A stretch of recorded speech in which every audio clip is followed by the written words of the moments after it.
Title: Echoes of the 13th Floor. Rodrigo had always found a comforting predictability in rules. He was not one for spontaneous decisions or unexpected changes in routine. Instead, he preferred the reassuring structure that rules provided.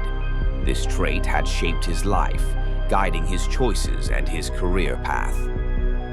When he secured a position as a night security guard at the long-abandoned Marlborough Hotel, a towering structure shrouded in urban legends and nestled in the forgotten part of the city, he felt a thrill of both excitement and apprehension. The job interview had been unconventional, with more warnings than questions about his qualifications, and it concluded with him being handed a set of rules. Old, yellowed pages that seemed to crackle with a mysterious aura. "Stick to the rules and you'll be fine," his supervisor had said, his voice tinged with a nervous chuckle that didn't quite mask the seriousness of his warning. Rodrigo, methodical and ever cautious, took these words to heart. The way his supervisor had looked around nervously, as if the walls themselves might be listening, had convinced Rodrigo of the gravity of these guidelines. The rules were peculiar, yet each seemed imbued with urgent necessity. Always keep the lobby lights on. Do not answer calls from unlisted numbers at the front desk. Avoid the 13th floor between midnight and 1 a.m. Ensure all doors are locked after dark, especially the service entrance.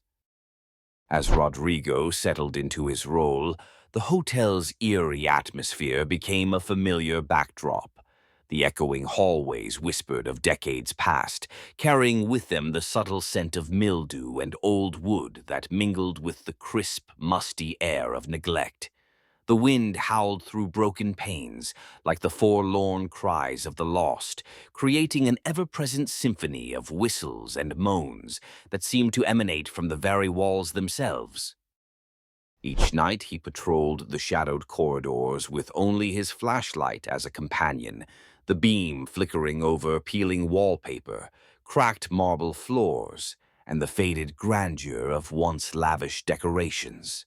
Shadows danced just at the edge of the light, forming shapes that disappeared when he turned to face them, adding a palpable sense of something unseen, watching, waiting. This haunting solitude was his nightly journey through a time-forgotten palace, where each creak and echo told stories of its splendid spectral past.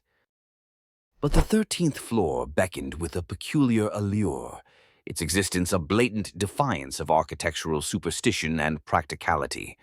According to common practice, such floors were often omitted from buildings to avoid unsettling guests and residents. Yet here it was, marked distinctly on the elevator panel with a glowing 13 that seemed to flicker slightly, as if it were alive.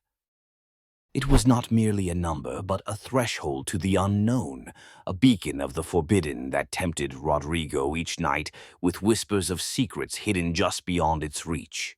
One crisp, full moon night, the rule about the 13th floor echoed in his mind. "What's the worst that could happen?"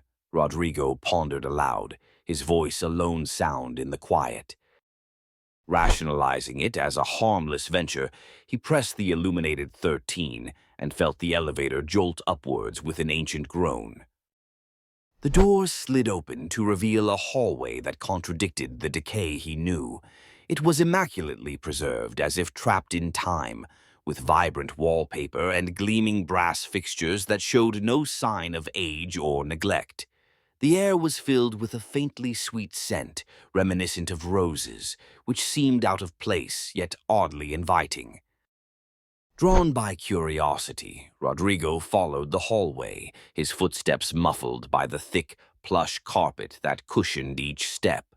As the clock struck midnight, the lavish scene before him began to decay. The wallpaper, once vibrant, peeled and faded before his eyes.